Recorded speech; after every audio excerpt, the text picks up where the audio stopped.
Come on, campers, let's get a move on.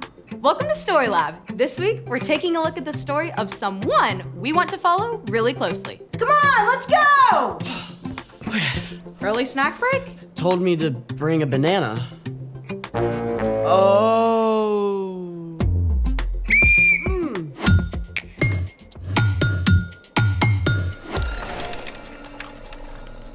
Hey, I'm Skylar. And I'm Sebastian. This summer, we're talking about what it looks like to live like Jesus. And we're getting ready to help with STEAM Camp. Just practicing. To be clear, this is not STEAM Train Camp. STEAM Camp is all about science, technology, engineering, arts, and math. So many amazingly awesome activities to set up. I mean, with all this awesomeness to come, I feel like we should look a little more awesome. What'd you have in mind? Well, what's a camp without tie-dye shirts? I see your tie-dye. I raise you, ice dye. What? Let's make it. For today's experiment, we're creating extraordinary shirts. Using ice. Step 1, soak a clean shirt in water, then wring out all of the water. Which we've already done. Which brings us to step 2. Place your shirt on a wire rack, then scrunch it up into a tight mound. Super tight. Then use rubber bands to keep it in place. Don't even think about it. Okay, step 3, cover your shirt completely with ice. This ice is pretty cold. It's frozen water. What do you expect?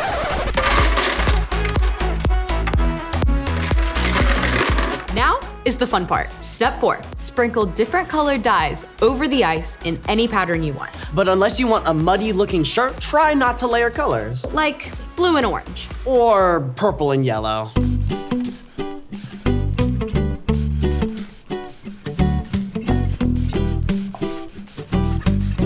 Okay, so now what? Step 5, set the shirt over a tub and let the ice melt. As it melts, it will transfer the dye to the shirt in really cool patterns. All the excitement of watching paint dry. If the ice melts fast, then the shirt needs to be sealed in a plastic bag for about 6 to 8 hours. Hours? Well, I guess that gives us plenty of time for The story before the story. Today we're in the book of Philippians. the Apostle Paul visited Philippi following a vision from God. There, Paul started a brand new church. Paul and his friend Silas were thrown into prison for talking about Jesus, but freed after God sent an earthquake. Though Paul left the city soon after, the Philippian church continued to support him, Later, while imprisoned again, Paul sent them a letter. which is where our story starts. Take it away. Hey everyone, I'm Padma. Paul wrote his letter to the Philippians because he had a deep desire to see them become even more like Jesus. Paul gave the Philippians this incredible wisdom for how to treat each other. As you deal with one another, you should think and act as Jesus did. As you deal with one another, you should think and act as Jesus did. Wow. Paul said that our work is to think what Jesus would think and do what Jesus would do. I mean, where do we even start with such an epic quest? Paul went on to explain. In his very nature, he was God. Jesus was equal with God, but Jesus didn't take advantage of that fact. Instead, he made himself nothing. He did this by taking on the nature of a servant. He was made just like human beings. He appeared as a man. Think about it. Jesus is God's son. And with every bit of God's power, God created everything from the farthest galaxies to the tiniest microbe, all through Jesus. Paul wrote in Colossians that Jesus actually holds everything together. Mind blown. But Jesus chose to set all of that aside to take on the limits of a human being. He chose to walk hundreds of miles from town to town on his own sore feet. Jesus chose to get hungry and thirsty, to become exhausted after long days of clamoring crowds, to be misunderstood and face ridicule. Jesus humbled himself. He put others, everyone, ahead of his own needs and wants. Paul wrote, He was humble and obeyed God completely. He did this even though it led to his death. Even worse, he died on a cross. Jesus gave up his own life to take the consequences of our sin, of the wrong things that we've done. And when Jesus returned to life, he made it possible for us to be restored to relationship and live forever with God. Whew! With all of that in mind, living like Jesus can seem, well, impossible. You promise yourself that today is the day you won't fight with your sibling, but then, I can't believe you did that. yeah, we all know how that goes. But here's the amazing thing. God knows that we can't just try harder and automatically and think and act like Jesus. Learning to live like Jesus takes a lifetime, but you can start or restart the journey anytime. The first step is simply to choose to follow Jesus, to tell God that you want to turn away from living for yourself and start living like Jesus. But you can't live like Jesus until you know Jesus. That means spending time with him. The best place to start is by discovering the amazing things Jesus did.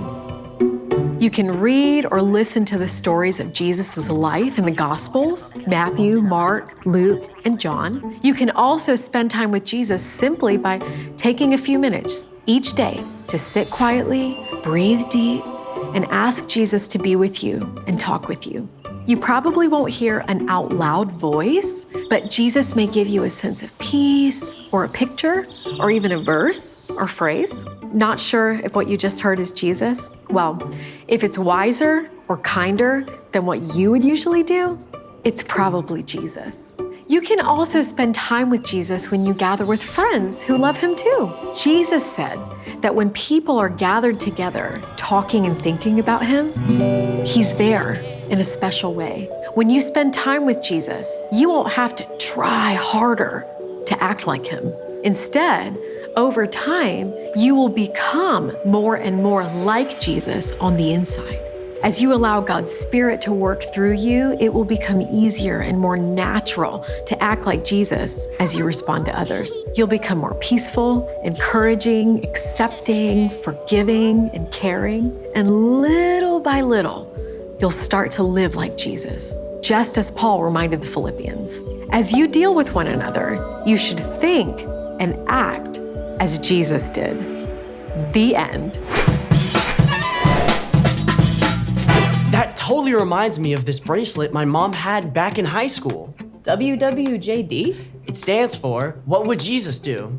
Well, it may be old school, but it's not a bad place to start. So, what's our part in the story? Our part is super simple, but definitely not super easy. Live like Jesus. So, what would Jesus do? The answer to that question is always love God and love others. But that can look different in every situation. That's true.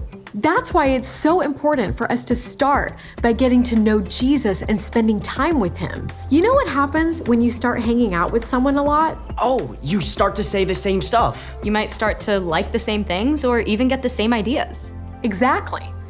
That's what happens when you spend time getting to know Jesus. You start to think and act more like Jesus. And you don't have to do it on your own. That's right. When we stay connected to Jesus, God can actually work inside of us to change the world around us. Sounds like a win-win to me. Me too. Me three. You did not just say that.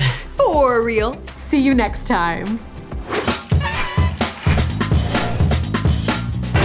So here's the thing. Live like Jesus. The more time you spend with Jesus, the more God can work through you. To color the world around you. Speaking of color, are the shirts done yet? Not even close. But the ones I did yesterday are finished. These are incredible. I suddenly feel like eating rainbow sherbet. Camp mode activated. Thanks for joining us in the Story Lab. See you next time. Do you want to ice dye some bandanas too? Of course. Let's go.